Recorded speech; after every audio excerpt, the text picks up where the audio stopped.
Hello students, दिशा S institute में आपका स्वागत है और आशा करता हूं कि आप बेहतर होंगे और आपकी स्टडी भी बेहतर चल रही होगी। छात्रों, आपने जो ये लॉकडाउन का समय है इसका बेहतर ढंग से आपने उपयोग किया होगा और जहां तक मैं ये मान रहा हूं कि अपनी पढ़ाई को, जैसा कि मैंने अपने पिछले वीडियोस में भी कहा है, लेकिन ये जरूरी है कि हमारी पढ़ाई में निरंतरता बनी रहे। सामान्य अध्ययन के विभिन्न खंड मेरे पिछले वीडियोस में आपने देखे होंगे और भारतीय राज्य व्यवस्था के अंतर्गत भी कुछ वीडियोस मैंने पहले भी अपलोड किए थे। कुछ वीडियो ऐसे थे जो राष्ट्रपति के संबंध में मैंने अपने पिछले वीडियो दिए थे। आज हम लोग जो बात करेंगे वो ये करेंगे कि राष्ट्रपति के संवैधानिक अधिकार क्या है। एक सामान्य जानकारी के रूप में अगर हम लोग बात करें, या आप सिविल सेवा की तैयारी कर रहे हैं, अदर कोई कॉम्पिटिटिव एग्जाम्स की तैयारी कर रहे हैं, तो भारतीय राज्य व्यवस्था आपके लिए एक बहुत महत्वपूर्ण खंड है। जो भी समाचार पत्र आप डेली पढ़ते हैं उसमें भी कहीं ना कहीं बहुत सारी चीजें भारतीय राज्य व्यवस्था से संबंधित निरंतर आती रहती हैं। आपसे अपेक्षा है कि आप उनको भी लगातार पढ़िए, क्योंकि अपने आप को आप अपडेट करते हैं। भारतीय राज्य व्यवस्था के इसी खंड में अगर हम लोग बात करें राष्ट्रपति के संवैधानिक अधिकारों की, तो एक बहुत महत्वपूर्ण विषय है और पिछले कई वर्षों में हमने देखा है कि इससे रिलेटेड प्रश्न भी पूछे गए। तो चलिए हम सबसे पहले शुरू करते हैं, राष्ट्रपति के संवैधानिक अधिकार क्या है। थोड़ी सी बैकग्राउंड के रूप में अगर हम लोग बात करें तो आप जानते होंगे कि राष्ट्रपति भारत की कार्यपालिका का एक संवैधानिक प्रमुख होता है और संवैधानिक प्रमुख होने के नाते संविधान में उसके लिए बहुत सारे अधिकारों का वर्णन किया गया। जैसा कि आप यहां पर बोर्ड पर देखिएगा, राष्ट्रपति के अधिकारों के रूप में राष्ट्रपति के कार्यकारी अधिकारों का जिक्र किया गया, एक्जीक्यूटिव पावर्स की। दूसरी हम बात करेंगे, राष्ट्रपति के विधायिक अधिकारों की बात की गई है संविधान में। राष्ट्रपति के लिए न्यायिक अधिकार इसकी बात की गई है, सैन्य अधिकार, विवेकाधीन शक्तियां और आपातकालीन शक्तियां। कई बार हम इन्हें अधिकारों के रूप में और कई बार इन्हें हम शक्तियों के रूप में भी पढ़ते हैं। तो यहां सबसे पहले आप ये समझिए कि राष्ट्रपति के अधिकार या उसकी शक्तियां क्या है। जो भी स्टूडेंट्स, कुछ नए स्टूडेंट्स भी होते हैं, कुछ थोड़े पुराने भी होते हैं, तो आपको पहले टिप्स पर यह याद होना चाहिए कि संविधान में राष्ट्रपति की किन किन शक्तियों का उल्लेख किया गया। तो आप देखेंगे, कार्यकारी शक्तियां हैं, विधायी शक्तियां हैं, न्यायिक शक्तियां, सैन्य शक्तियां, विवेकाधीन और आपातकालीन शक्तियां। इसी क्रम में हम आगे बढ़ते हुए सबसे पहले जो बात करेंगे वो राष्ट्रपति के कार्यकारी अधिकार यानी कि उसकी एग्जीक्यूटिव पावर्स क्या है, यहां पर हम लोग बात करेंगे। तो चलिए चर्चा को हम शुरू करते हैं। देखें, सबसे पहले हम लोग यहां पर देख रहे हैं राष्ट्रपति की कार्यकारी शक्ति। पहली चीज है हमारे पास राष्ट्रपति की कार्यकारी शक्ति। देखिए, बेसिक तौर पर आप पहले ये समझिए, ये मान लीजिए भारत की राज्य व्यवस्था है, ठीक है।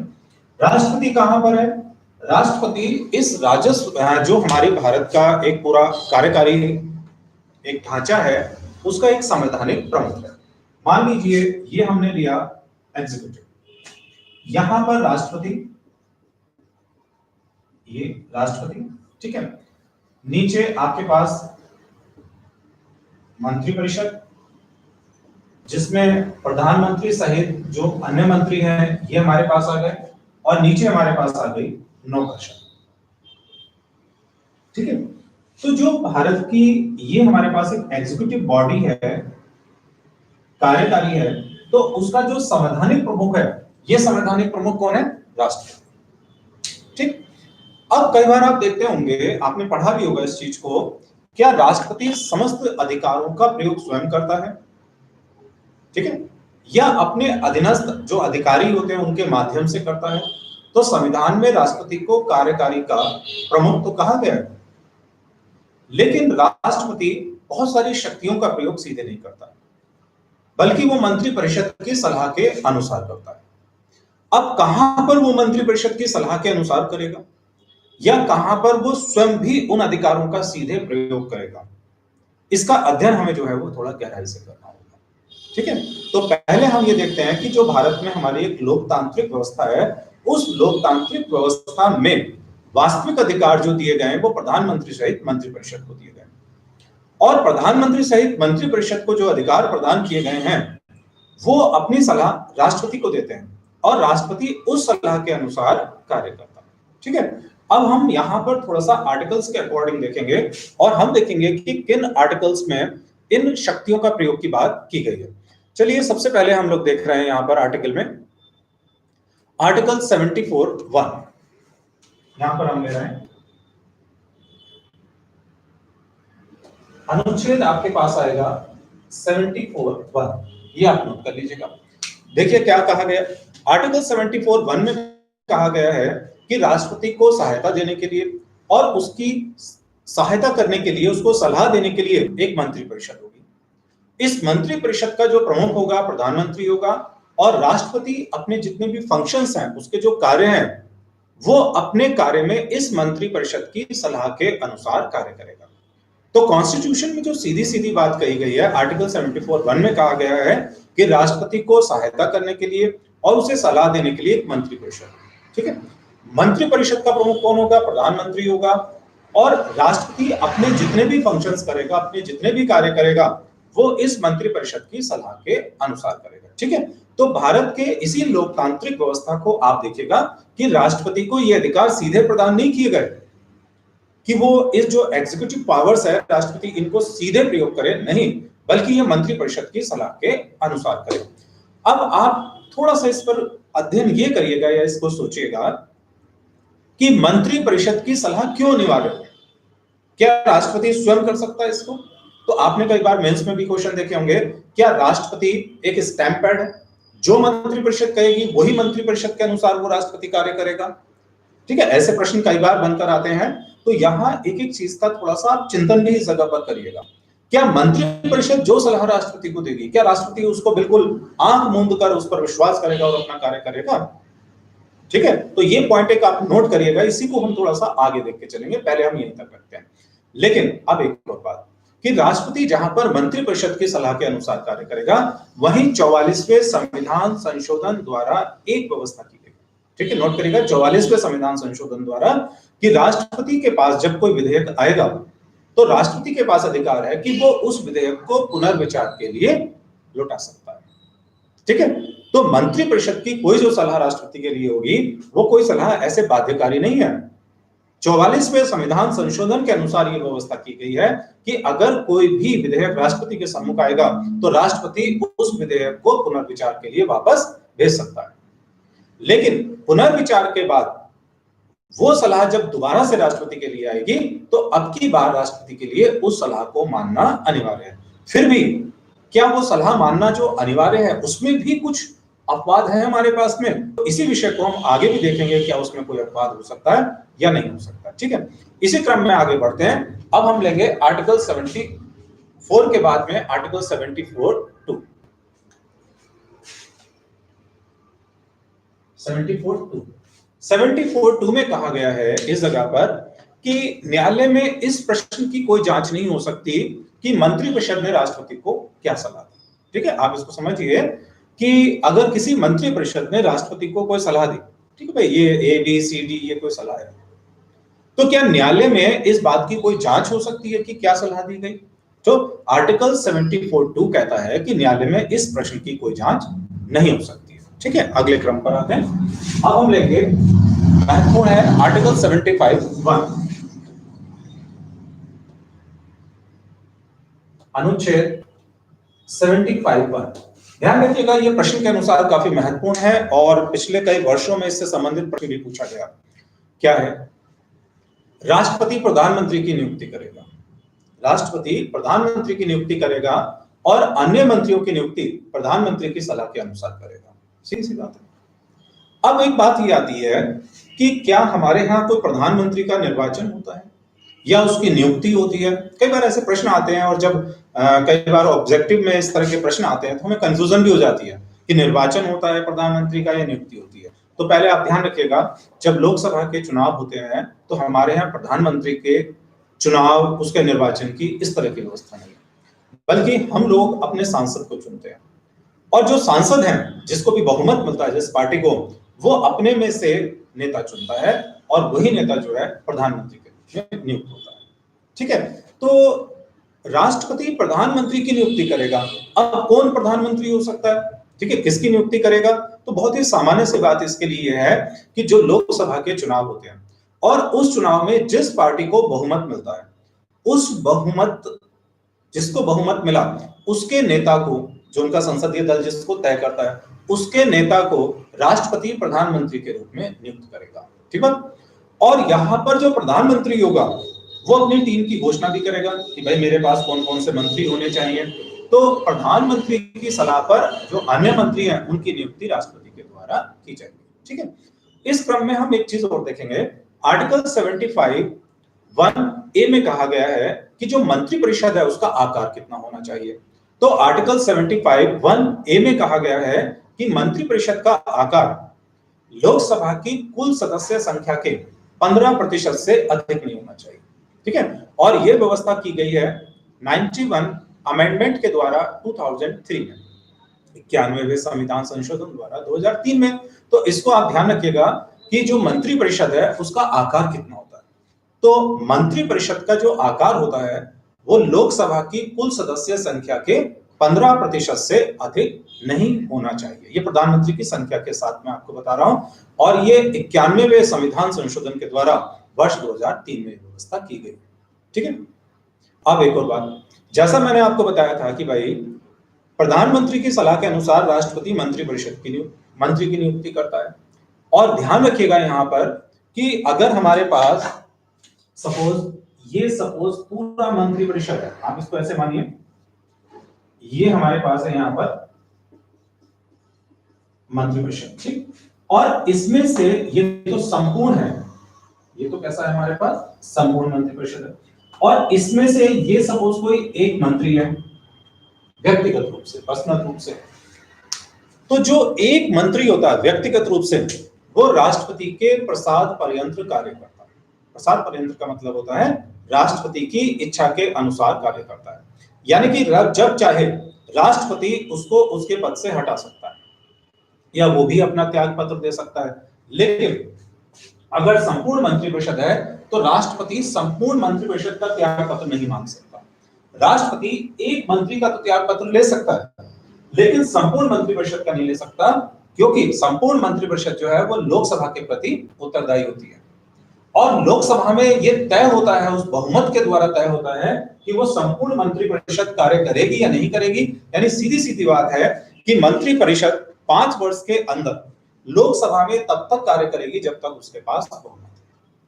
और एक मंत्री व्यक्तिगत रूप से राष्ट्रपति के प्रसाद पर्यंत कार्य करेगा, इसको ध्यान रखिएगा। और यह व्यवस्था किसमें है, आर्टिकल 75(2) में। ठीक है, इसको आप ध्यान रखिएगा, आर्टिकल 75(2) में यह व्यवस्था की गई। आगे देखते हैं, आर्टिकल 75(3) में कहा गया है कि जो मंत्री परिषद है वो लोकसभा के प्रति उत्तरदायी होगी। तो बिल्कुल क्लियर हो गया आपके पास, ये आर्टिकल 75(3) की व्यवस्था है।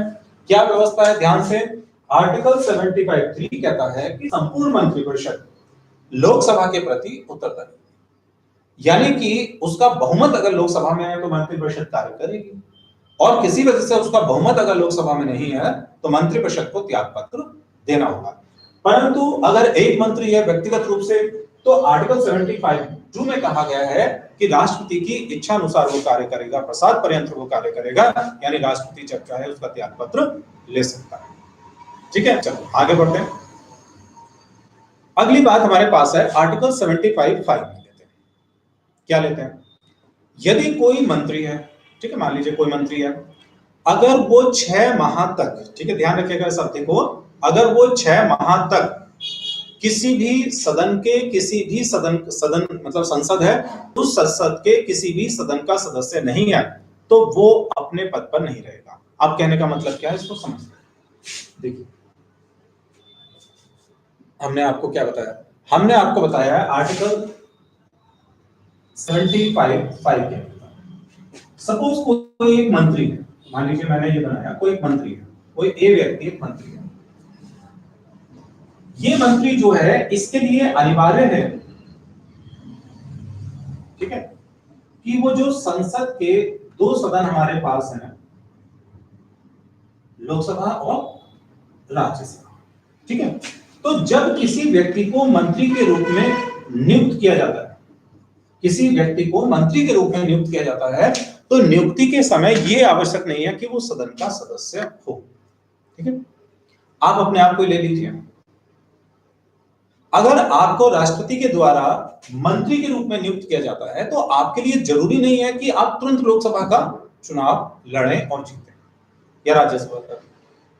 आप भी मंत्री के रूप में नियुक्त हो सकते हैं, लेकिन 6 माह का समय आपको दिया जाएगा नियुक्ति के, और नियुक्ति के 6 माह के अंदर अंदर आपको संसद के दोनों में से किसी भी सदन का सदस्य बनना अनिवार्य है। अब आपको मैं सुना रहा हूं, समझ में आ गई? आप स्वयं को ही रख लीजिए इस जगह पर जाकर। तो ये जरूरी नहीं है कि आप संसद के किसी सदन का इलेक्शन लड़ें जीतें, आप भी मंत्री के रूप में नियुक्त हो सकते हैं, बशर्ते जो 6 माह का समय आपको दिया गया है उस 6 माह के अंदर आप सदन के सदस्य के रूप में नियुक्त हो जाने चाहिए। अन्यथा 6 माह की अवधि के बाद आप अपने पद पर नहीं रहेंगे, यानी कि आप मंत्री नहीं रहेंगे, ऐसा कहा गया आर्टिकल 75(5). ठीक है। इसके अतिरिक्त हम लोग बात करेंगे, तो ये जो चीज थी हमारे पास, आगे बात करते हैं अभी, ये जो चीज थी हमारे पास वो मंत्रिपरिषद की सलाह, मंत्रिपरिषद के मंत्रियों की नियुक्ति, प्रधानमंत्री की नियुक्ति, मंत्रिपरिषद के आकार आदि पर ये हमारी चर्चा थी। आगे हम लोग बात करते हैं कि कॉन्स्टिट्यूशन में राष्ट्रपति के बाकी जो एग्जीक्यूटिव पावर्स हैं उनका कहां और जिक्र किया गया। इसके अलावा हम लोग देखेंगे इस कार्यकारी शक्तियों के अंतर्गत राष्ट्रपति द्वारा संवैधानिक पदों पर, कुछ बड़े बड़े पदों पर उसके अधिकारियों की नियुक्ति भी की जाती है। जैसे किन किन अधिकारियों की नियुक्ति की जाती है, तो राष्ट्रपति के द्वारा भारत के महान्यायवादी, अटॉर्नी जनरल इसको बोलते हैं, तो भारत के न्यायवादी की नियुक्ति भी राष्ट्रपति के द्वारा की जाती है। ठीक है। नियंत्रक महालेखा परीक्षक, कंट्रोलर जनरल कहते हैं इसको, ठीक है, कैग भी जिसको साधारणतः आप जानते होंगे, कैग। तो नियंत्रक महालेखा परीक्षक की नियुक्ति राष्ट्रपति के द्वारा की जाती है। सुप्रीम कोर्ट और हाई कोर्ट के न्यायाधीशों की नियुक्ति राष्ट्रपति के द्वारा की जाती है। विभिन्न राज्यों के राज्यपालों की नियुक्ति राष्ट्रपति के द्वारा की जाती है। ठीक है। संघ लोक सेवा आयोग के सदस्य और उसके अध्यक्ष की नियुक्ति जो है राष्ट्रपति के द्वारा की जाती है, और मुख्य निर्वाचन आयुक्त की नियुक्ति जो है राष्ट्रपति के द्वारा की जाती है। तो एक बार फिर समझिए कि बड़े संवैधानिक पदों पर जो नियुक्तियां हैं वो भी सीधे राष्ट्रपति के द्वारा की जाती हैं, जैसे भारत के महान्यायवादी, इसके अलावा कैग, सुप्रीम कोर्ट के न्यायाधीश, हाई कोर्ट के न्यायाधीश, ठीक है, विभिन्न राज्यों के राज्यपाल, संघ लोक सेवा आयोग के सदस्य और उसके अध्यक्ष, तथा भारत के मुख्य निर्वाचन आयुक्त की नियुक्ति जो है सीधे राष्ट्रपति के द्वारा ही की जाती है। इसके अलावा संविधान में इसका भी उल्लेख किया गया है कि राष्ट्रपति राष्ट्रीय स्तर पर बहुत सारे आयोगों की नियुक्ति भी करता है। जैसे उदाहरण के तौर पर राष्ट्रपति के द्वारा वित्त आयोग की नियुक्ति की जाती है हर 5 वर्ष पर, राष्ट्रीय अल्पसंख्यक आयोग, राष्ट्रीय महिला आयोग, राष्ट्रीय मानवाधिकार आयोग, ठीक है, राष्ट्रीय SC ST संबंधी जो राष्ट्रीय आयोग होते हैं उनकी नियुक्ति, और इसके अलावा राजभाषा आयोग की नियुक्ति भी राष्ट्रपति के द्वारा ही की जाती है। तो ये इस प्रकार कॉन्स्टिट्यूशन के अकॉर्डिंग हम बात करें तो जो मैंने आपसे जिक्र किया था ये राष्ट्रपति की एग्जीक्यूटिव पावर्स के अंतर्गत आती है। इससे संबंधित अगर आपको कोई समस्या होगी इसको समझने में, या कोई आपका प्रश्न होगा तो वो आप हमसे जरूर पूछेगा, और फिर इसके आगे हम लोग बात करेंगे राष्ट्रपति के जो दूसरी मैंने आपको शक्तियों के बारे में बात की थी, हम उस पर बात करेंगे। चलिए आगे चर्चा करते हैं, हम लोग आगे के खंड पर चर्चा करते हैं। तो ये जो हमारी बात हुई थी राष्ट्रपति की एग्जीक्यूटिव पावर्स पर बात हुई थी, अब हम लोग बात करेंगे राष्ट्रपति की विधायी शक्तियों पर, जो हमारी संसद से संबंधित है। तो आगे इस क्रम को आगे बढ़ा रहे हैं हम लोग। फिर राष्ट्रपति की विधायी शक्ति,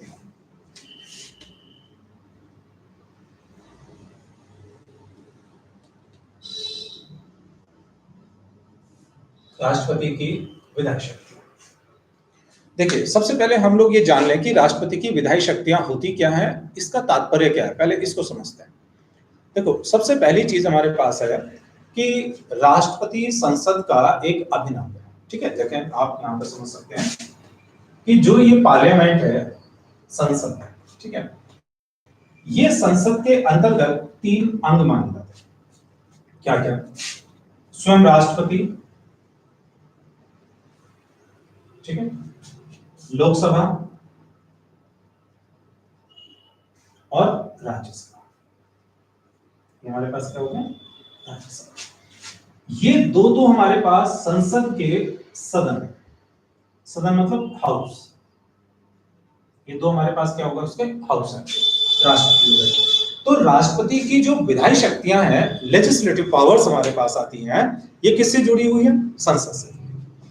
अब आपको पहले एक चीज जाननी है कि संसद का काम क्या होता है ना, फिर तो उसके बाद हम लोग बात करेंगे कि भाई राष्ट्रपति की लेजिस्लेटिव पावर्स हैं, इसके बाद बात होगी हमारे पास।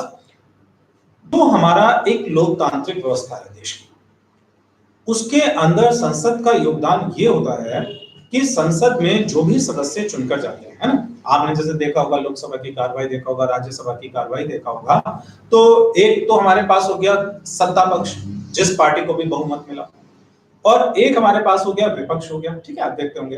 अब यहां पर जितना भी कानून बनाए जाते हैं, वो कानून सबसे पहले एक बिल के रूप में, विधेयक के रूप में पार्लियामेंट के समक्ष रखे जाते हैं, राज्यसभा में, लोकसभा में, जो भी उस तरह की व्यवस्था होती है।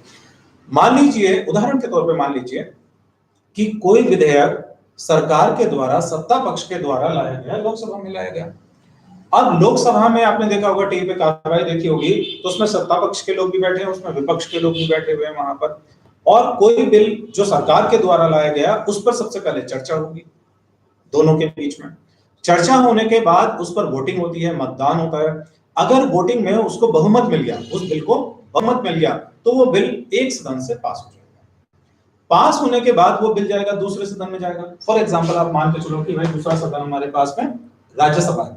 अब राज्यसभा में वो बिल आया, फिर वहां पर वही डिस्कशन होगा, फिर उसके ऊपर वोटिंग होगी। अगर वोटिंग में उस बिल को बहुमत मिल गया, है ना, तो दूसरे सदन से भी वो बिल पास हो जाएगा। अब कुल मिलाकर इतनी बात हो गई हमारे पास कि वो जो बिल था, यानी कि विधेयक था, वो लोकसभा से भी बहुमत से पास हुआ, और भाई राज्यसभा से भी बहुमत से पास हुआ, और पास जब दोनों सदनों से वो बिल पास हो जाएगा, तो वो अनुमति के लिए जाएगा राष्ट्रपति के पास, ठीक है। अब राष्ट्रपति के पास ये बिल जो है अनुमति के लिए पहुंचा। अब राष्ट्रपति इस पर विचार करेंगे कि भाई इसको अनुमति दी जाए या ना दी जाए। तो नॉर्मल तो यही होता है कि मंत्रिपरिषद की सलाह के अनुसार राष्ट्रपति काम करते हैं। तो मान लीजिए राष्ट्रपति ने इस बिल को अनुमति दे दी। पहला एक पॉइंट मान के चलिए कि राष्ट्रपति ने इस बिल को अनुमति दे दी, तो अब ये बिल जो है ये भारत का एक्ट यानी कि अधिनियम बन जाएगा, ठीक है। दूसरी संभावना हमारे पास क्या हो सकती है? दूसरी संभावना हमारे पास ये हो सकती है कि राष्ट्रपति उस बिल को पुनर्विचार के लिए वापस भेज सकता है। राष्ट्रपति को कोई ऑब्जेक्शन है तो वो वापस मंत्रिपरिषद को, सदन को वापस उसको पुनर्विचार के लिए भेज सकते हैं। और तीसरी संभावना हमारे पास ये भी हो सकती है कि राष्ट्रपति चाहे तो उस बिल को होल्ड करके रखें, वो मैं अभी आपसे थोड़ी देर में जिक्र करूंगा। यानी कि ये तीन पॉसिबिलिटीज आप बना के रखिए। तो पहले आप ये समझिए कि जो हमने आपसे कहा था कि हमारे पास संसद में दो सदन होते हैं, ठीक है, राज्यसभा और लोकसभा हो गया, और राष्ट्रपति भी इस संसद का क्या है, एक अभिन्न अंग है। तो तीनों मिलकर ही यहां पर अपने लेजिस्लेटिव पावर्स जो है उसको पूरी तरह से इस्तेमाल करते हैं।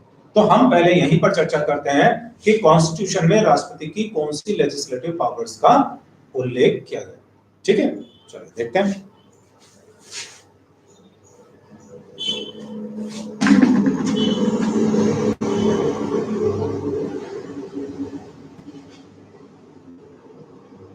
देखिए, सबसे पहले हम यहां पर ले रहे हैं, सपोज हमारे पास सदन है, मैं यहां पे लिख देता हूं, संसद से तात्पर्य क्या है? संसद से तात्पर्य राष्ट्रपति, लोकसभा और राज्यसभा से, ठीक है। इसको ध्यान रखिएगा आप। सदन से तात्पर्य ये दो सदन है हमारे पास में,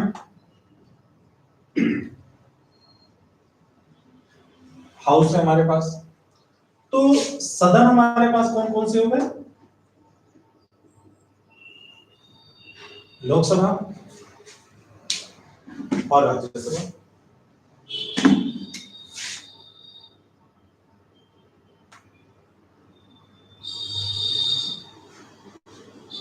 ठीक है। अब हमने कहा कि जो हमारे पास पहले सदन है लोकसभा और राज्यसभा, पहली चीज हमारे पास क्या होगी कि जो भी ये सदन होते हैं यानी कि हाउस होते हैं, राष्ट्रपति को अधिकार है कि वो संसद की बैठक को आहूत करे और इनका सत्राव साफ करे। तो सबसे पहले क्या बात करते हैं? सदन की बैठक को आहूत करना व सत्रावसान। देखते हैं, आहूत करना, कॉल करना, यानी कि उसको बुलाना। तो राष्ट्रपति को अधिकार है कि वो संसद की जो व्यवस्था है उस व्यवस्था के अंतर्गत संसद की बैठक को आहूत करे। ठीक है, हिंदी में मैंने अभी आपको इंग्लिश बताया, इसका कॉल करना यानी कि बुलाना। और आप जानते होंगे कि या बाय द वे किसी को नहीं भी पता होगा वो समझेगा कि जो सदन की बैठक होती है वो अधिकतम 6 माह के अंदर होना अनिवार्य है। ठीक है, जैसे मान लीजिए लोकसभा या राज्यसभा है, अगर लोकसभा या राज्यसभा की कोई बैठक पिछले दिनों हुई हो तो जो अगली बैठक है वो कब होगी? अधिकतम 6 माह के अंदर अंदर हो जानी चाहिए। तो राष्ट्रपति को अधिकार है कि वो सदन की बैठक को आहूत करे, यानी कि उसको बुलाए, उसको कॉल करे। ठीक है, दूसरी बात सत्रावसान करना। अब कुछ दिन तक वो बैठक चलती है सदन की, लोकसभा राज्यसभा की, फिर उसको क्या कर देते हैं? सत्रावसान। सत्रावसान का मतलब होता है जैसे सत्र धन उसका अवसान, यानी कि वो बैठक अब फिलहाल सत्रावसान हो गया, यानी कि उसकी एक तरह से समाप्ति हो गई। अब बैठक अगले 6 माह के बाद लगभग बुलाई जाएगी। और ध्यान रखिए, इसे विघटन नहीं बोलते। जैसे आपने कई बार सुना होगा कि लोकसभा का विघटन हो गया इस तरह से, तो विघटन होना एक अलग प्रक्रिया होती है। सत्रावसान का मतलब है कि जो सत्ताधारी दल है या जो व्यवस्था चल रही है वो अपने बहुमत में है, लेकिन 5-10 दिन 10-20 दिन जो भी ये बैठक हमारे पास चली है, अब इस सत्र से अगले सत्र के बीच में अवसान हो गया, एक तरह की छुट्टी हो गई। ठीक है, तो राष्ट्रपति सदन की बैठक को बुलाएगा और उसका क्या करेगा? सत्रावसान करेगा, ये उसके पास अधिकार है। दूसरा अधिकार राष्ट्रपति का है कि राष्ट्रपति लोकसभा को भंग कर सकता है। ठीक है, राष्ट्रपति क्या कर सकता है? लोकसभा को भंग कर सकता है। ये आर्टिकल्स 85(2) में भी ये व्यवस्था आपके पास दी गई है। तो इससे संबंधित आर्टिकल कौन सा है हमारे पास? 85(2). अब आपको ये समझना है कि लोकसभा को भंग कर सकता है, और जैसा आप जानते होंगे या शायद किसी को नहीं पता होगा कि राज्यसभा जो है वो एक स्थायी सदन है। ठीक है, राज्यसभा एक स्थायी सदन है। राज्यसभा का विघटन नहीं किया जा सकता। भंग करने का मतलब यहाँ पर क्या होता है? एक तरह का विघटन करना। किन सूरत में विघटन किया जा सकता है? तो लगभग 3 सूरत में विघटन किया जा सकता है। क्या क्या? लोकसभा का जो पहली बैठक हुई थी, पहली बैठक का मतलब है कोई सरकार चुनकर आती है, ठीक है, उससे मतलब होता है। तो लोकसभा की जो पहली बैठक हुई थी उससे अगर पूरा 5 साल का कार्यकाल हो गया हो, तो 5 साल के कार्यकाल पूरा होने पर राष्ट्रपति को अधिकार है कि वो लोकसभा का विघटन कर सकता है, उसको भंग कर सकता है, और भंग करने के साथ साथ नए इलेक्शन की घोषणा कर सकता है। हर बार होता है। ठीक है, एक बात क्या हो गई? तो लोकसभा को पहले नंबर पर किस सूरत में भंग किया जा सकता है? जब लोकसभा का अपना एक निश्चित कार्यकाल 5 साल का पूरा हो गया। एक बात हो गई। नंबर 2 बात क्या है? लोकसभा को 5 साल से पहले भी भंग किया जा सकता है। कब? जब राष्ट्रपति को यह प्रतीत हो रहा हो कि भाई जो सत्ताधारी दल है लोकसभा में, जो भी पार्टी बहुमत में, मेजोरिटी में है, उसके पास में बहुमत नहीं है। मान के चलो उदाहरण के तौर पर कि देश के अंदर कोई सरकार कार्य कर रही है और विपक्ष वहां पर एक प्रकार का अविश्वास प्रस्ताव लेकर आया।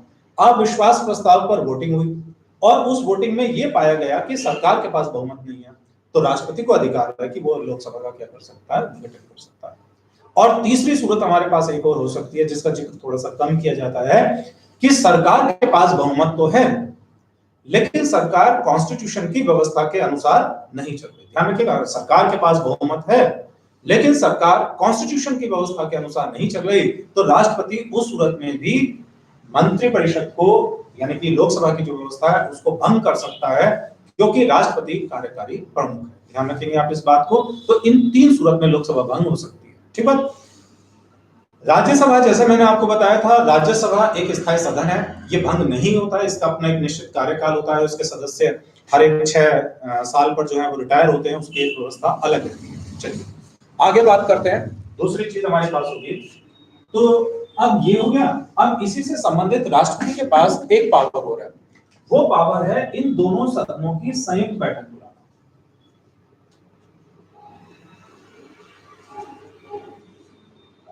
इन दोनों सदनों की संयुक्त बैठक बुलाना। ठीक है, ये अनुच्छेद 108 में कहा गया, इसको आप ध्यान रखिएगा।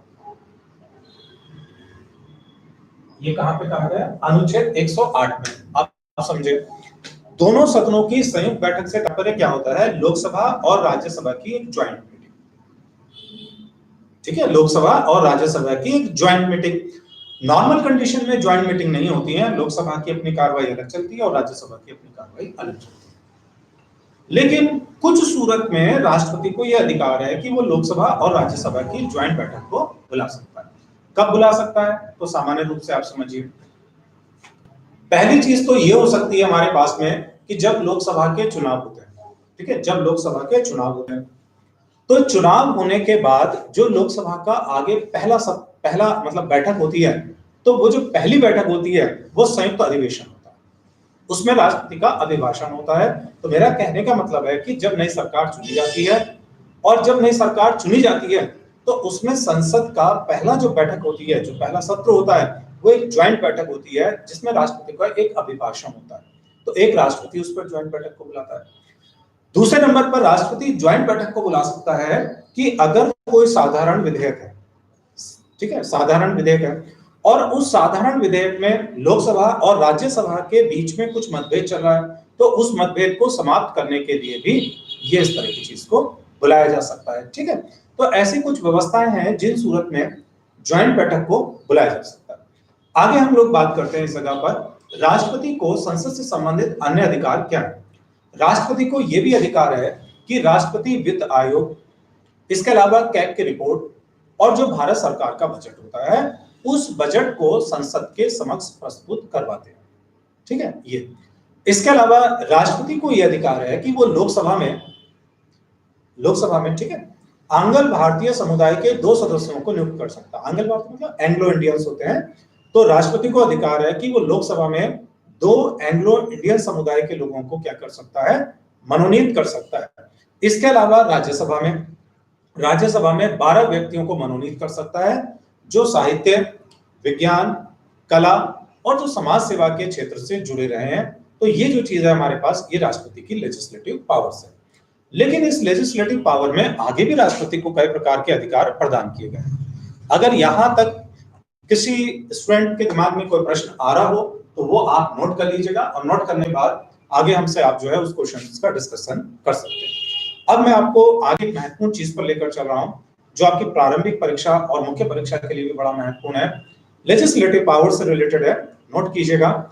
और वो है हमारे पास राष्ट्रपति का एक अधिकार है अध्यादेश जारी करना, पावर ऑफ ऑर्डिनेंस का। ठीक है, चलिए समझते हैं इसको। अध्यादेश जारी करना,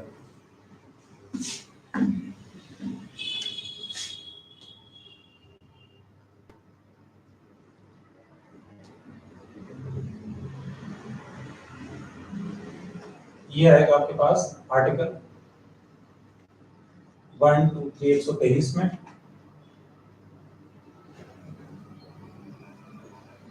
ऑर्डिनेंस, देखिए आपने कई बार देखा होगा, आप देखिएगा, मैंने भी कई बार इस चीज को नोटिस किया है कि राष्ट्रपति के ऑर्डिनेंस पर काफी अच्छे प्रश्न पूछे जाते हैं। जैसे इसका आर्टिकल भी कई बार पूछा गया, ऑर्डिनेंस किस सूरत में जारी होता है ये भी कई बार पूछा गया, ऑर्डिनेंस से राष्ट्रपति क्या कर सकते हैं वहां पर। ठीक है, इससे संबंधित प्रश्न कई बार पूछे जाते हैं। तो चलिए सबसे पहले हम देखते हैं कि कोई भी जो विधेयक है वो जब पार्लियामेंट से पास होता है उसकी एक नॉर्मल कंडीशन क्या होती है, और साथ साथ ये भी देखेंगे कि किस सूरत में ऑर्डिनेंस लाया जा सकता है। ठीक है, तो चलिए समझते हैं इसको। देखो पहले मैं आपको एक नॉर्मल कंडीशन बता रहा हूं, ऑर्डिनेंस हम उसके बाद आएंगे।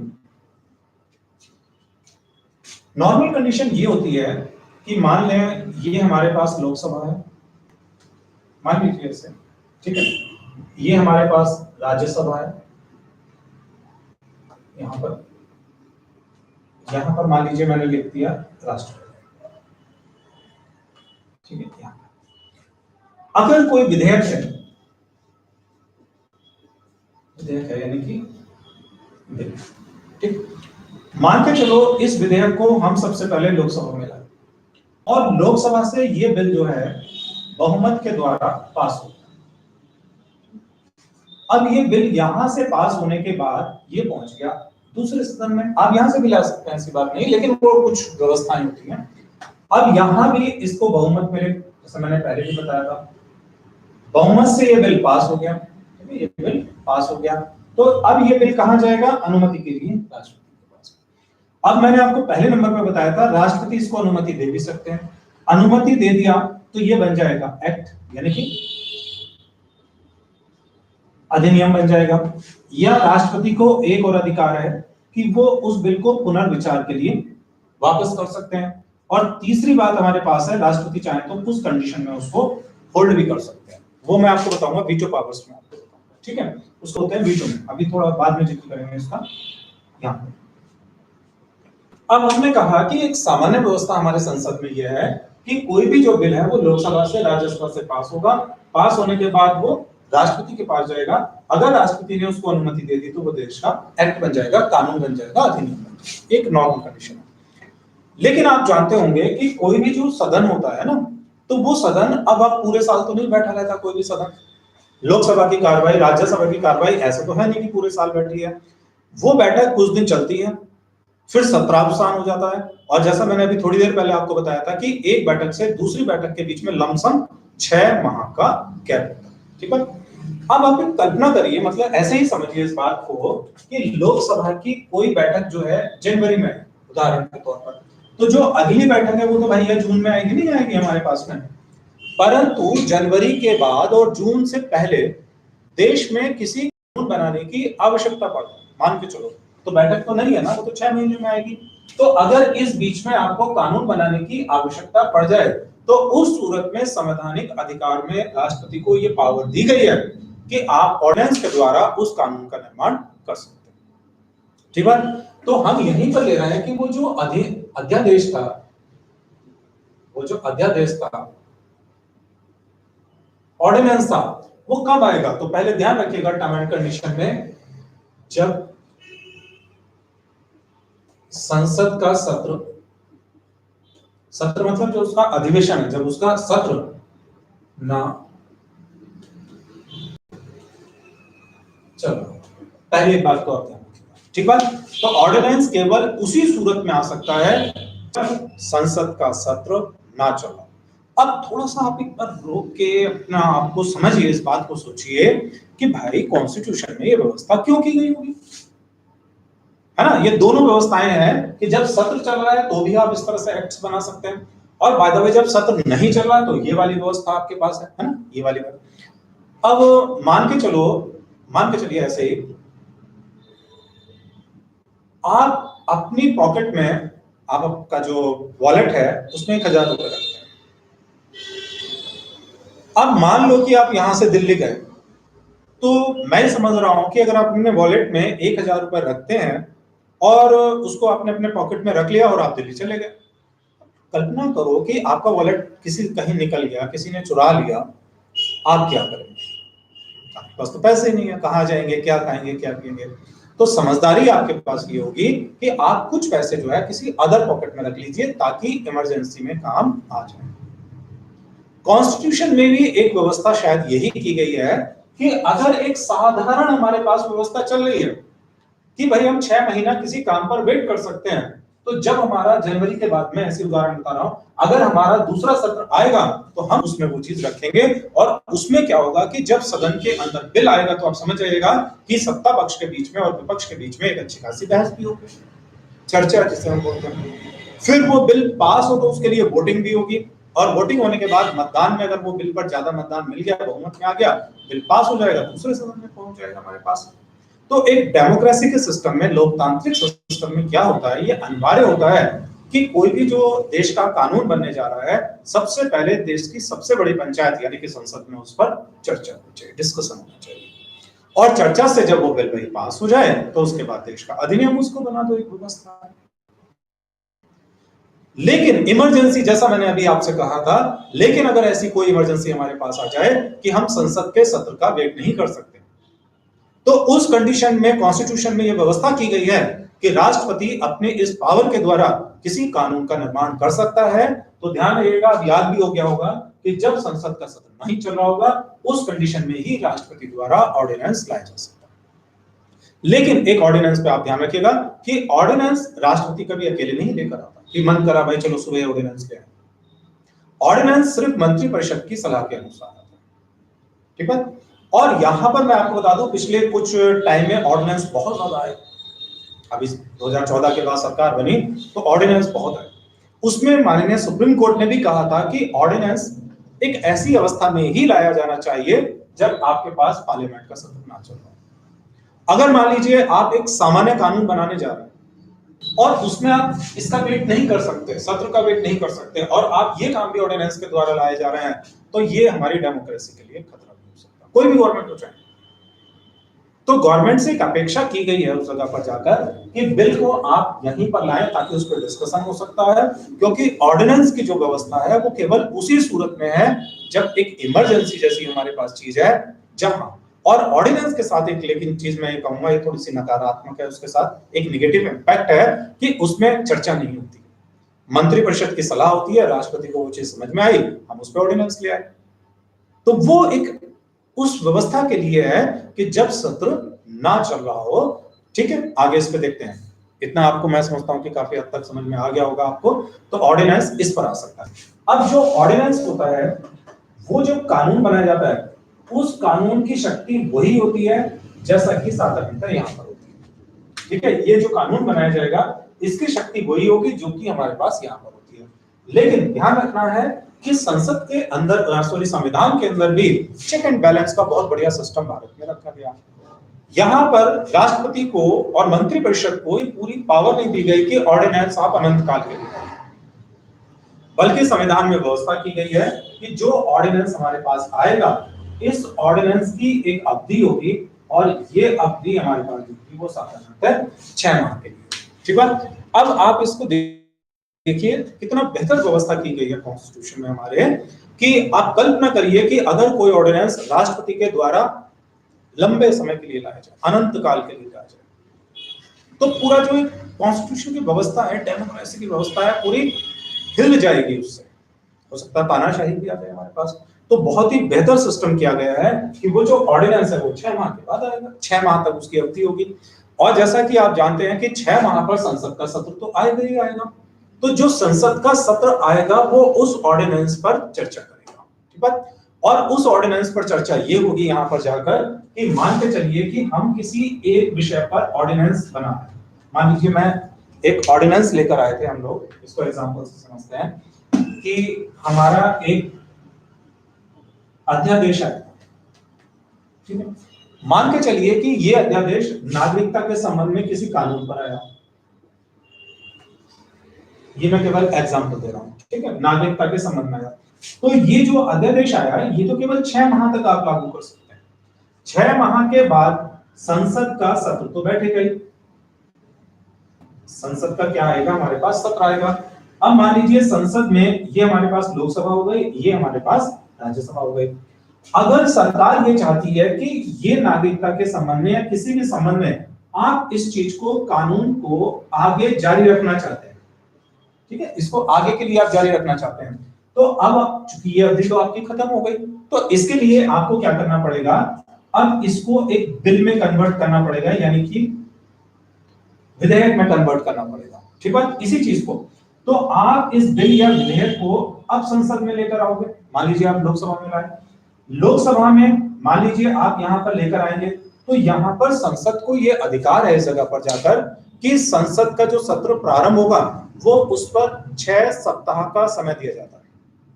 6 सप्ताह का समय दिया जाता है कि वो 6 सप्ताह का जो समय होगा, इस 6 सप्ताह के समय में ये बिल अगर पास हो गया तो ये देश का जो है आगे कानून बनेगा। इस पर अब क्या होगा कि जो 6 सप्ताह का समय होगा, इस 6 सप्ताह के समय में सरकार इस पर अपना अधिनियम लाकर अपना काम करेगी। अगर बाय द वे 6 सप्ताह के अंदर, ठीक है, 6 सप्ताह के अंदर अगर संसद के द्वारा इस पर कोई विधेयक पास नहीं किया जाता, तो ये जो अध्यादेश था, ये स्वयं ही समाप्त हो जाएगा। तो बहुत ही सिंपल सिस्टम यह है कि अध्यादेश साधारणतः कितने माह तक जारी रहेगा? 6 माह। इसको जोड़ लीजिए, 6 माह। 6 माह के बाद संसद इस पर विचार करेगी। उसको विचार के लिए कितना समय दिया जाएगा? 6 सप्ताह।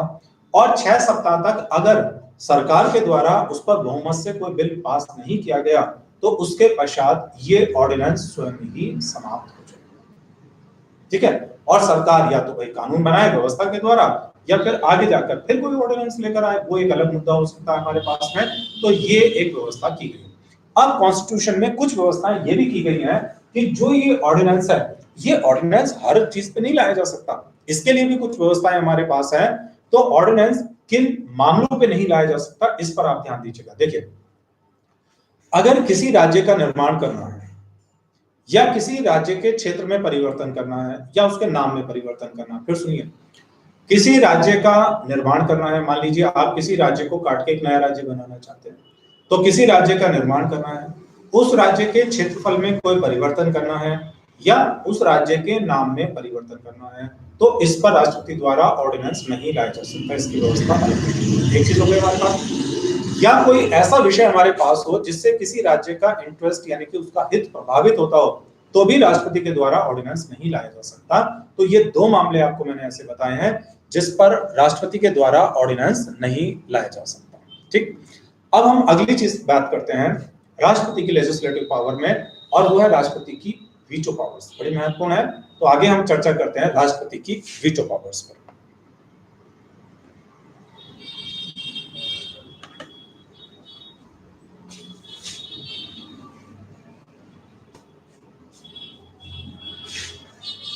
इसे निषेधाधिकार शक्ति भी कहते हैं। आप इसके कुछ पॉइंट्स को नोट कर सकते हैं यहाँ पर राष्ट्रपति की वीटो पावर्स पर।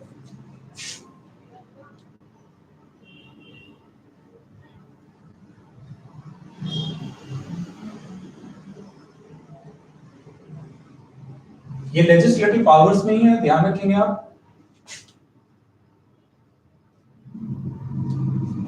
ठीक है, ध्यान रखिएगा इसको। ये लेजिस्लेटिव पावर्स के अंतर्गत ही आती है। आर्टिकल 111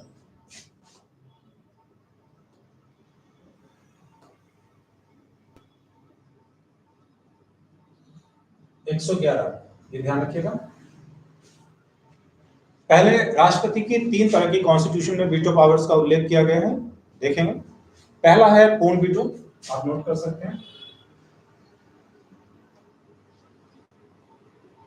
इसको कहते हैं एब्सोल्यूट वीटो।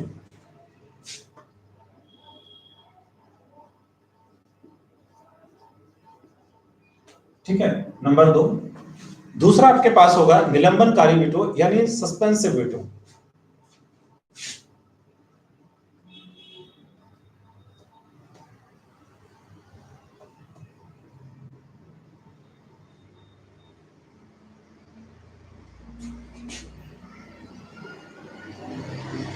Suspensive veto. तीसरा है जेबी वीटो या पॉकेट वीटो भी कहा जाता है।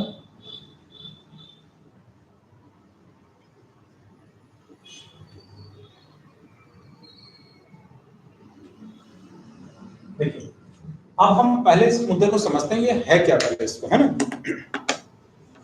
जैसा कि देख रहे हैं हमारा जो अभी भी टॉपिक चला है वो राष्ट्रपति की लेजिस्लेटिव पावर्स पे चल रहा है, विधायी शक्तियां।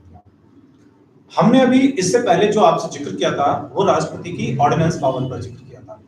उसी क्रम में हम आगे बढ़ रहे हैं। ये राष्ट्रपति की निषेधाधिकार शक्ति कहलाती है। इसका वर्णन कॉन्स्टिट्यूशन के अनुच्छेद 111 यानी 111 वीटो पावर कहलाता है, में इसका वर्णन है। संविधान में राष्ट्रपति के लिए 3 प्रकार की वीटो पावर्स यानी निषेध अधिकार शक्तियों का प्रयोग किया गया। ये शक्तियां हमारे पास हैं। पहला है आपके पास पूर्ण वीटो, एब्सोल्यूट वीटो। दूसरा है निलंबनकारी, सस्पेंसिव वीटो, जैसे आपने ये वर्ड भी सुना होगा, किसी को सस्पेंड करना, ये उस तरह का है। और तीसरा हमारे पास है जेबी वीटो यानी कि पॉकेट वीटो। अब ये आता कहां पर है ये मुद्दा, एक बार इसकी बैकग्राउंड पर जाते हैं ना। हालांकि मैंने वो चर्चा भी आपसे की थी, अब इसको समझिए। देखिए, कोई भी जो मैंने कहा एक्ट बनता है उसका एक प्रावधान क्या है। सबसे पहले एक विधेयक आता है पार्लियामेंट में, बिल। ठीक है, सरकार के द्वारा लाया जाता है। ये बिल मान लीजिए गवर्नमेंट लेकर आएगी, कहां पर? संसद। मान के चलो इसे हम लोकसभा। लोकसभा से ये बिल अगर बहुमत के द्वारा पास हो गया तो ये दूसरे सदन में जाएगा, राज्यसभा में, और राज्यसभा से जब ये बिल पास हो गया तो ये राष्ट्रपति के पास जाएगा अनुमति। ठीक है, इसको पहले आप समझिए सिस्टम क्या है हमारे पास। सिस्टम व्यवस्था कॉन्स्टिट्यूशन की ये कहती है कि गवर्नमेंट अगर कोई एक्ट बनाना चाहती है, देश में कोई कानून बनाना चाहती है, अब आप देखिए कितने कानून है, जैसे भूमि अधिग्रहण का कानून है, नागरिकता के संबंध में दिया है, 50 इस तरह के कोई भी कानून है, सरकार ऐसे नहीं बनाती बल्कि वो प्रावधान होते हैं उसके बनते हैं। तो सबसे पहले एक विधेयक यानी कि बिल बनाना पड़ता है, वो विधेयक आप राज्यसभा से भी ला सकते हैं। ठीक है, बस एक धन विधेयक वगैरह नहीं होना चाहिए आपके पास वहां पे, तो आप किसी भी सदन से लाएंगे, उस सदन से ये बहुमत से पास होगा, मैंने पहले भी समझाया था इसको, फिर ये राज्यसभा में जाएगा, दूसरे सदन में बोला जाना चाहिए, फिर उसके बाद वहां से पास होगा और अनुमति के लिए जाएगा राष्ट्रपति। ठीक है, अब हमने यही पर इस मैटर को एक होल्ड कर दीजिए। हमने एक क्वेश्चन बताया था आपको कि सिविल सर्विस मेंस में कई बार एक क्वेश्चन मेंस में आता है सबसे ज्यादा, क्या राष्ट्रपति एक रबड़ स्टैंप पैड है? क्या राष्ट्रपति की अपनी एक्चुअल पावर्स होती है या नहीं होती है उस जगह, या मंत्रिपरिषद जो कहे वो करे? अब आप समझिए इसको कि राष्ट्रपति एक रबड़ स्टैंप पैड है, तो ये कह क्या रहा है? ये कह रहा है एक्चुअली में इस क्वेश्चन में कि जैसे आप अपने ऑफिस के एक बड़े अधिकारी हैं और आपका कोई क्लर्क है, आपने एक लेटर बनाया, ठीक है, वो लेटर आपने क्लर्क को दे दिया कि भाई जरा इस पे जरा एक स्टैंप लगा दो, मैं सिग्नेचर मांगूंगा, तो उसमें उस क्लर्क को यह अधिकार नहीं है कि वो कोई संशोधन कर सके या आपको कोई सलाह दे दे, सर आप ये ना करके ऐसा कर लो, क्योंकि अधिकारी तो आप हो ना भाई। तो यही बात हम कह रहे हैं, क्या राष्ट्रपति एक रबड़ स्टैंप पैड की तरह से काम करता है कि जो भी मंत्रिपरिषद भाई आपको सलाह देती है आप कुछ नहीं समझते और सीधे जाके उस पर सिग्नेचर मारो? क्या ऐसा है? नहीं, ऐसा नहीं।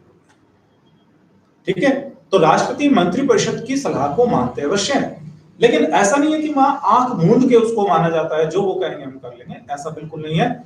इसीलिए ये जो वीटो पावर है ये आपके लिए समझना जरूरी है।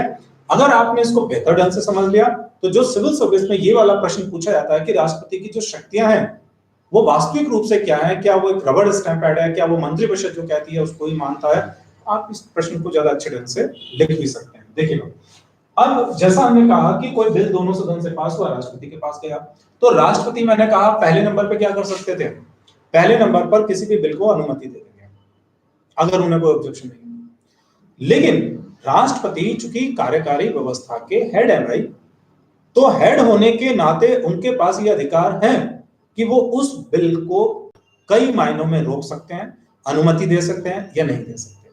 जब अनुमति नहीं दे सकते या होल्ड कर सकते हैं, उसी पावर्स को कहा जाता है उनकी वीटो पावर। हिंदी में इसको बोलते हैं निषेध अधिकार, उस चीज को मना करना।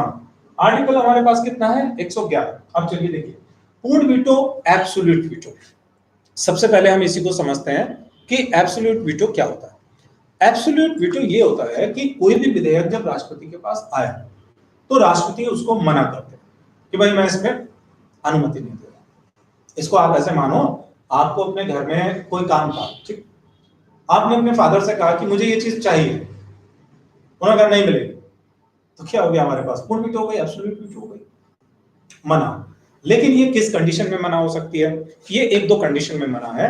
सबसे पहली बात, अगर ये बिल किसी गैर सरकारी सदस्य के द्वारा पार्लियामेंट में लाया गया, ठीक है, तो इसको ध्यान रखिएगा, राष्ट्रपति इस बिल को किस कंडीशन पर एब्सोल्यूट वीटो कर सकते हैं। नंबर एक कंडीशन क्या है कि अगर ये बिल किसी गैर सरकारी सदस्य के द्वारा लाया गया था, ठीक है, गैर सरकारी सदस्य मतलब जो सत्ता पक्ष से अलग है, तो राष्ट्रपति उसको मना कर सकते हैं।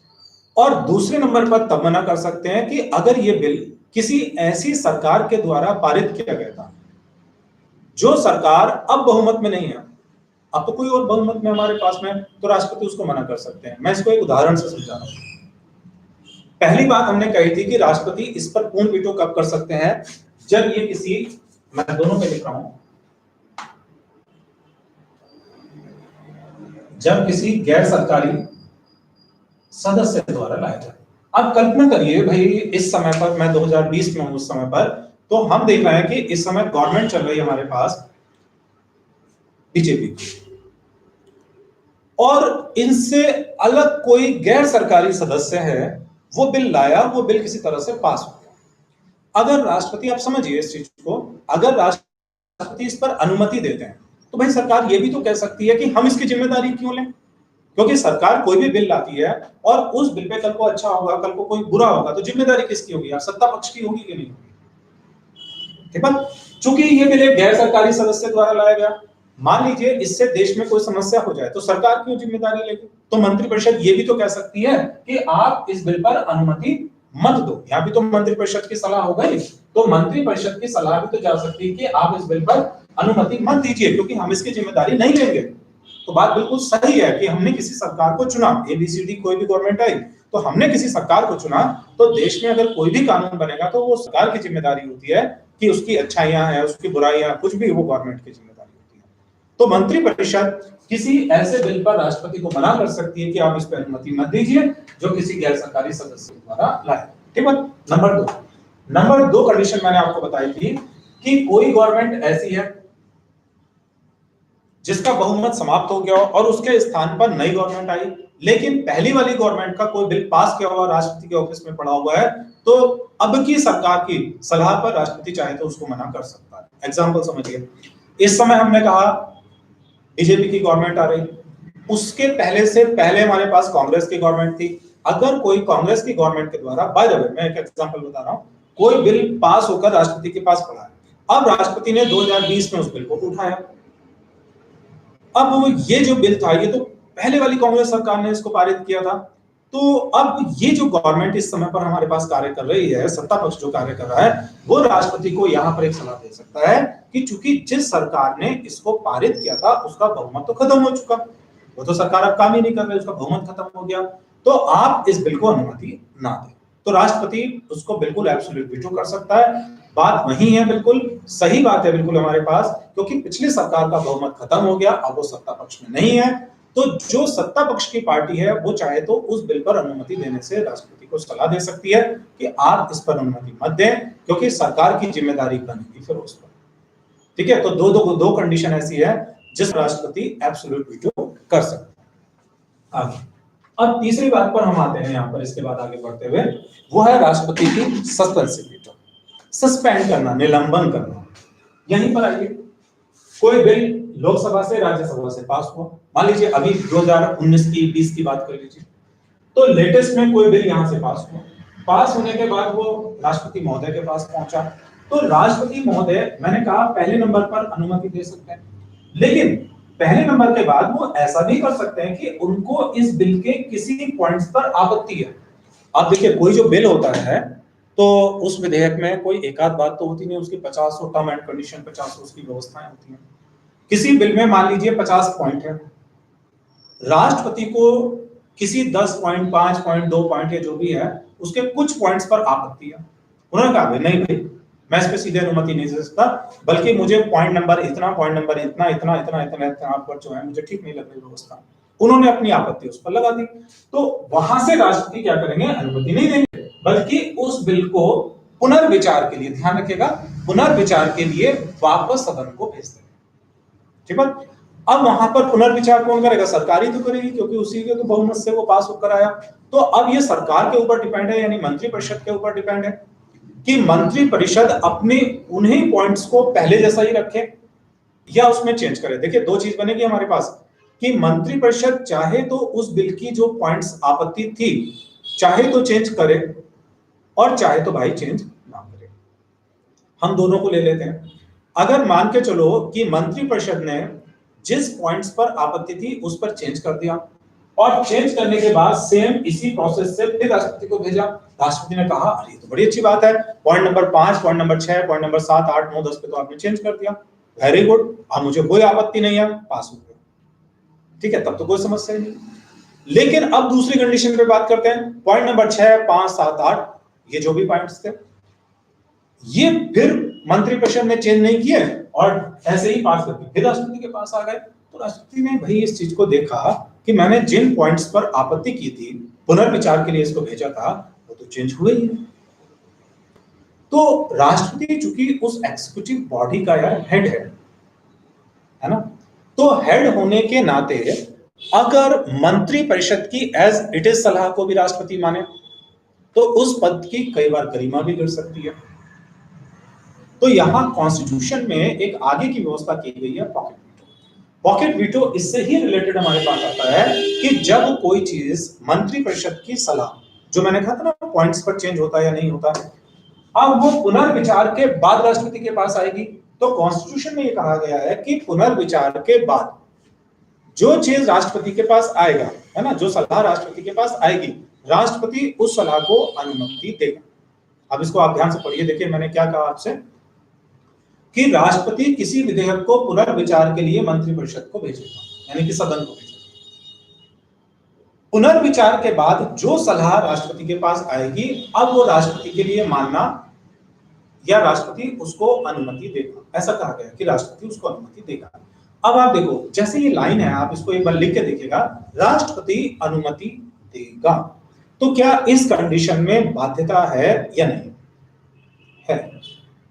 मैंने आपसे कहा आप मुझे पार्टी देंगे, ठीक है, तो इसमें एक शब्द आ रहा है हमारे पास, आप मुझे पार्टी देंगे, ये कंफर्म भी आ रहा है कि आप मुझे पार्टी देंगे, और इसमें एक कंफर्म नहीं भी है, कब देंगे ये कंफर्म नहीं है।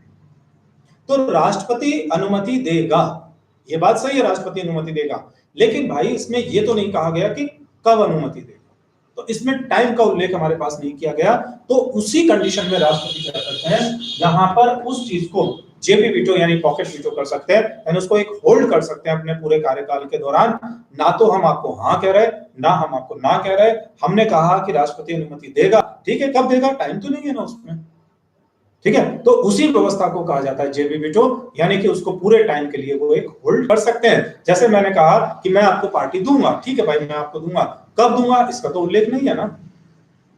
बिल्कुल यही व्यवस्था हमारे पास यहाँ पर है कि हम उसको पूरे कार्यकाल के दौरान होल्ड कर सकते हैं। और ऐसा मामला हमारे पास पहले भी आया था, राजीव गांधी सरकार में भी हमारे पास आया था, 1986 में हमारे पास आया था, जब राष्ट्रपति के यानी जैल सिंह थे और उन्होंने इस पॉकेट वीटो का प्रयोग भी किया था। तो ये जो मैंने आपसे उल्लेख किया है, ये राष्ट्रपति की लेजिस्लेटिव पावर्स तक है।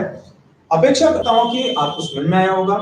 कोई पॉइंट बाय द वे अगर ऐसा है जो आपको क्लियर नहीं हुआ होगा, तो जो वीडियो है इसको बाद में भी आप देखिएगा, रिप्ले करके देख लीजिएगा, वहां क्लियर हो जाएगा। बाय द वे फिर भी क्लियर नहीं हुआ, ठीक है, तो आप हमारे पास उस चैट बॉक्स में लिखकर, जो यूट्यूब पे चल रहा है उसके चैट बॉक्स में आप लिखिएगा, और उस समस्या को जब तक हम तक पहुंच जाएगी मैं उसको सॉल्व करूंगा, ठीक है। अब हम आगे बढ़ते हैं, इसी क्रम में आगे बढ़ते हैं। अगर कोई स्टूडेंट कुछ पूछना चाहे तो बताइएगा, उसी क्रम में आगे बढ़ते हैं और राष्ट्रपति की न्यायिक शक्तियों पर हम लोग बात करें, ठीक है। तो चलिए हम आगे शुरू करेंगे राष्ट्रपति की न्यायिक शक्तियां।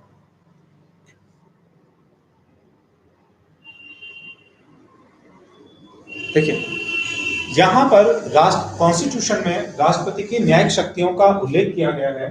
तो कई प्रकार की न्यायिक शक्तियों का उल्लेख किया गया। जो न्यायिक शक्तियां हैं उसमें पहले आपको यह बताना अनिवार्य होगा मेरे लिए कि राष्ट्रपति एक कोर्ट के रूप में कार्य नहीं करते, एक न्यायालय के रूप में कार्य नहीं करते, बल्कि चूंकि उस पूरी व्यवस्था के वो हेड है, तो एक हेड होने के नाते उनको कुछ अधिकार यहाँ पर प्रदान किए गए।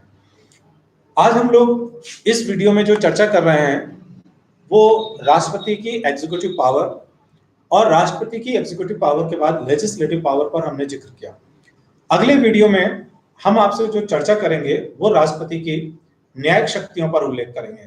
तो जो वीडियो आप मेरा ये देख रहे हैं, इसमें हमने राष्ट्रपति की केवल 2 शक्तियों के बारे में उल्लेख किया है, जो अपने आप में काफी बड़ा वीडियो भी है। यह है हमारे पास एग्जीक्यूटिव पावर और दूसरा हमारे पास होगा लेजिस्लेटिव पावर। राष्ट्रपति की न्यायिक शक्तियों, राष्ट्रपति की सैन्य शक्तियों, उसकी विवेकाधीन शक्तियों, ठीक है, या आपातकालीन शक्तियों के लिए आप मेरा वीडियो, अगला वीडियो देखिएगा जो जल्दी जारी होगा। तो अगले वीडियो का वेट कीजिएगा, उसके में हम आपसे चर्चा करेंगे। धन्यवाद। जो स्टूडेंट इसको देखेंगे, चैनल को आप सब्सक्राइब जरूर कीजिएगा। सब्सक्राइब करने से जो भी नोटिस है वो आपको टाइम से टाइम लगे।